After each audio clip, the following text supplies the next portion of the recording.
We never brought the 52 to a stall because when you got into a full stall, it started damaging the structure of the airplane. It shook so much. Yeah. So we didn't do that. But they got into it almost immediately, doing something probably they shouldn't have. And apparently it just went like that.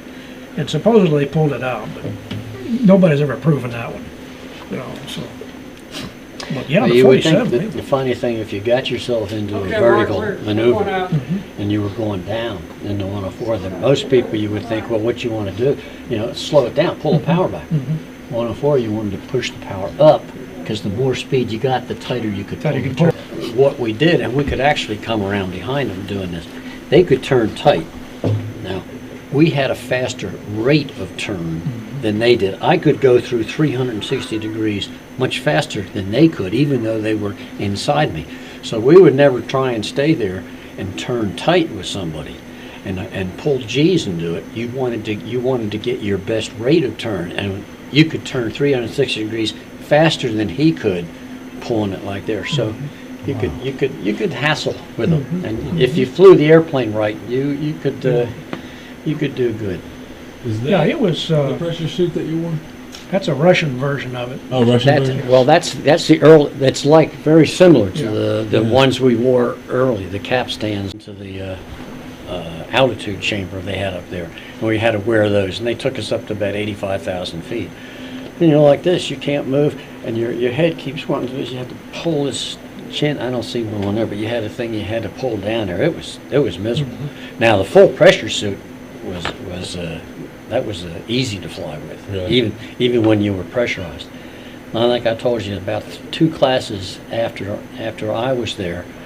We had, I can't remember his name now, but they were doing the zoom flights again, and this guy got up to, he was zooming through about 50,000 feet or so, and the gloves come on this thing, there's a ring that goes on and locks. Well, the ring hadn't been locked, and at 50,000 feet, his glove flew off.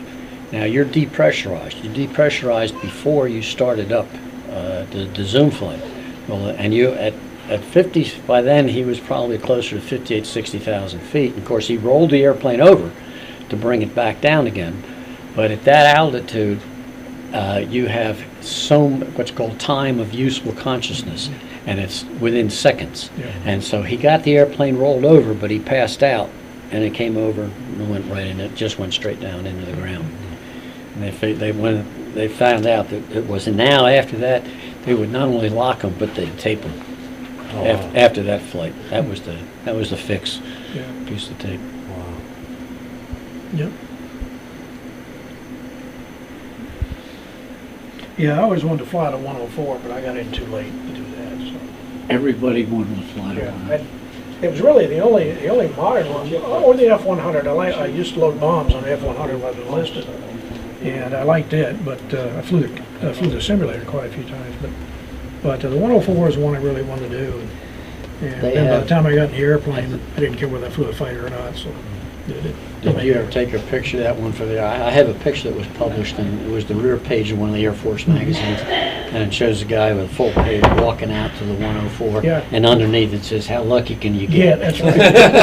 And they're paying me to do this. Yeah. Yeah, we had the last 104s I saw. We were TDY down when I was enlisted. We were TDY down to Homestead. They still had a squadron down there that were on quick alert. And then after that, I didn't see any 104s anymore. They came out of the inventory pretty fast. But Yeah. Well, the Air Force never really wanted that. yeah, they didn't like it anyway. Yeah. And you know, all the generals, they wanted to put more things on the wings. They wanted more avion. They wanted more sophisticated things. Yeah. The only thing that saved the 104 was the Europeans. Yeah. When the Europeans bought the 104 and started really improving, they did a heck of a lot in improving. But that's what saved Lockheed. And Lockheed sold a whole lot of them. Yeah. They sold well over 1,000 airplanes there. Yeah. The Germans crashed 200. Yeah.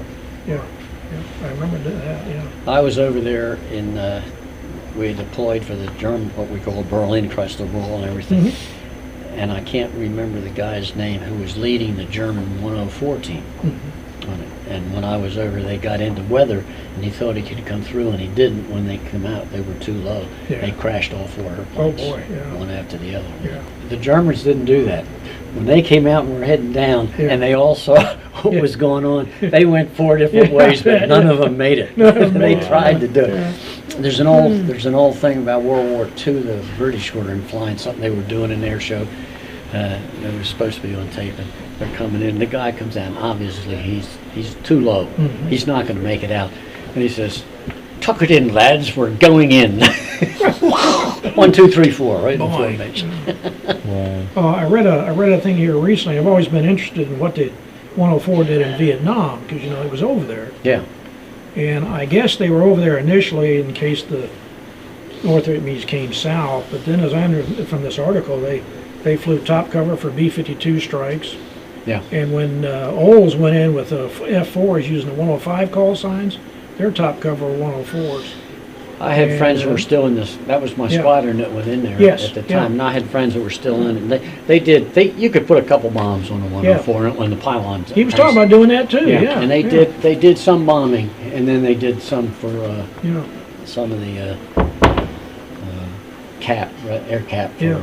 he said this guy that read the article, or wrote the article, did a couple of air-to-ground missions. He said, pretty Yeah. doggone stable bombers. He said, we got strikes immediately right where we aimed them. Oh, it was, Yeah, you know, we it's used a to do, pretty good we airplane. did, when I was flying them, we would do strafe, we'd do Yeah. rockets, Yeah. we'd do regular bomb. We did what we call, it wasn't the labs maneuver, it was, you would pull up and release the bomb Right. about here, Pop-up and then maneuver. just pop up and then Yeah, roll pop-up over, maneuver, yeah. and the bomb would Yeah. go this way. Now in the 100, Yeah, we did the labs maneuver. Right. We would come in at 50 feet, we'd bring that thing up, and you'd fly, and the bomb would come off and keep going up, Mhm. and you would come out and do an Mhm. Immelman and roll out the other way, and the bomb would go hey up and come way go down. the other way fast. Well, the whole point was you didn't want to be in the fireball when Yeah. it went off. Well, now the 105 did that also too. Didn't it have the lab system on it? Well, we didn't do over the shoulder. We didn't do Okay, labs. okay. We tossed bombs. Stop. Okay, toss it. Yeah. Okay. Yeah, the 52 we did a pup maneuver, a pop-up maneuver, but of course we didn't roll over. We just came back down. But when we released the bombs, we did the same thing. Popped up and released it. That was- Nuclear bombs. We lost 2 or 3 100s in the course of over a year or so at Luke, because to do that labs maneuver, you would set up. It was like gunnery range, but you would set up and you would turn in at a certain far out, and there was a pretty good tight turn in there.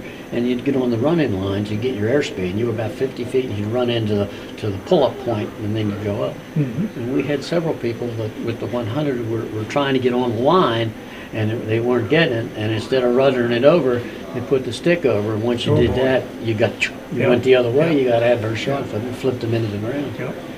That was a very, 100 could be a very unforgiving airplane Yeah. if you started moving the stick around Mhm. with Without the high rudder, G loads, yeah, with yeah, G loads on. Yeah.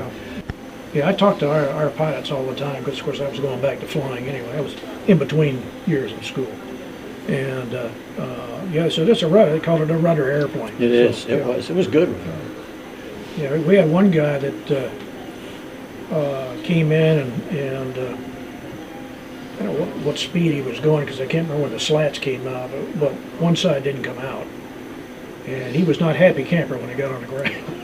No, that would In roll fact, you. that slat was Were still they- up when he came on the ground. I think he had I don't know what his approach speed was, but he had to kick the approach speed up